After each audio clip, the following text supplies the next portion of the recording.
Germany should brace for U.S. sanctions over the Nord Stream 2 gas pipeline project with Russia, signaling an escalation of economic conflict with Europe, according to an envoy of Chancellor Angela Merkel's government. Peter Bayer, the German government's coordinator for transatlantic relations, said in an interview with Bloomberg Television that an official in President Donald Trump's administration told him at a meeting in Washington last week that sanctions related to the Baltic Sea pipeline are likely. This is a further burden for the transatlantic relationship, Bayer said on Friday. Nord Stream is meeting resistance across the political spectrum in Washington, including in the U.S. Senate and House of Representatives as well as the White House, he said. The sharpening U.S.-German conflict over Nord Stream 2, which would expand the direct flow of Russian natural gas to Germany, is adding to points of contention including trade, defense spending and the Iran nuclear accord.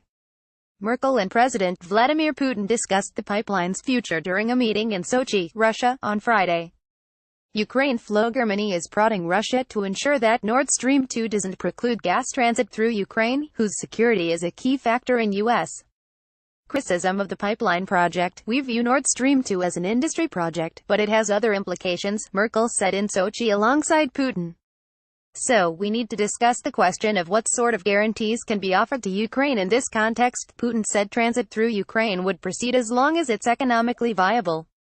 The U.S. is stepping up opposition to Nord Stream 2, warning publicly that it could trigger sanctions. Sandra Outkerk, U.S. Deputy Assistant Secretary of State for Energy Diplomacy, said in Berlin that U.S. concerns include security issues, raising the prospect that Russia could install undersea surveillance equipment in the Baltic. U.S. action would put companies in Austria, France, Germany and the Netherlands at risk. Royal Dutch Shell plc, BASF says Wintershall Unit, Uniper SE, OMV AG and Engisa are partners of Russia's Gazprom PJSC in the project.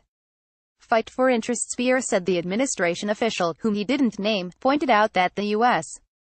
has authority to sanction Nord Stream under legislation passed last year that targets Russian energy projects. The Countering America's Adversaries Through Sanctions Act, or CAATSA, was a response to Russia's intervention in Ukraine and its suspected U.S. election interference. German Economy Minister Peter Altmaier, a Merkel ally, told ARD television the U.S. should expect that Europe will define and fight for our economic interests, including Nord Stream 2. Bayer presented a grim picture of relations with the U.S., saying the combination of tensions with the Trump administration is taking a toll. It seems to be right now, in a very short period of time, everything comes together, Bayer said in the interview. And all taken together, it's really a big burden for transatlantic relations, with assistance by Guy Johnson and William Wilkes.